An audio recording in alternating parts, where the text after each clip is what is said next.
तानाजी, जो दिल्लीतून पुणे ताटत भ्रांत, त्याच्यानं संताजी, जो शत्रूच्या छावणीत घुसून कलश कापून आणतो, त्याच्यानं तानाजी, जो कोंढाण्यावर सिंहासारखा लढतो, त्याच्यानं तानाजी, जो गडखिंडी तिकडं भरून शत्रू पाठी पाचतो, त्याच्यानं बाजी, जो वाघाचा जबडा उभा पडतो, त्याच्यानं संभाजी.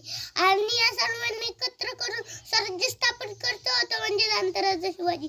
जिजाऊ मासाहेबांनी उरस बाळगले स्वप्न बालराजाच्या रूपाने अवघ्या महाराष्ट्राला लाभलं. रयतेला वाली बिलाला, शिवनेरी किल्ल्यावर बालराजे जन्माला आले. जिजाऊ मासाहेबांनी बालराजांना उत्तम बालकुटी दिले. मावळ्यांना एकत्र करून त्यांच्याबरोबर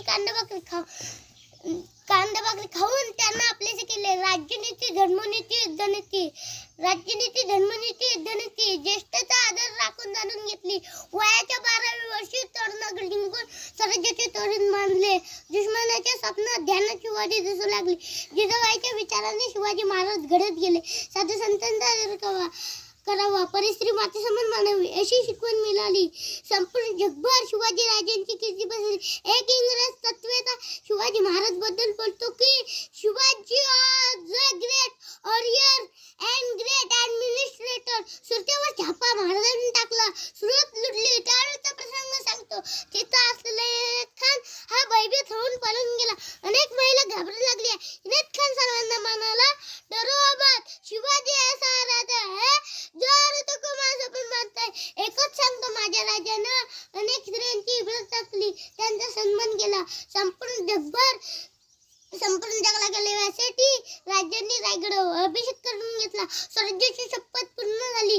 राज्य व्हावे ही स्त्रियांची इच्छा पूर्ण झाली. शेवटी वयाच्या 50व्या वर्षी रयतेचा वाली गेला. दुश्मनाला सुद्धा रडू आले.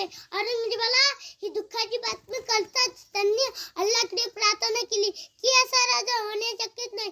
या मराठ्याच्या शिवरायाला स्वर्गात चांगले स्थान दे.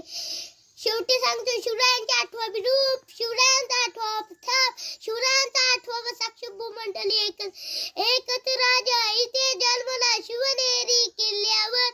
एकच राजा इथे जन्मला शिवनेरी किल्ल्यावर. माझा राजा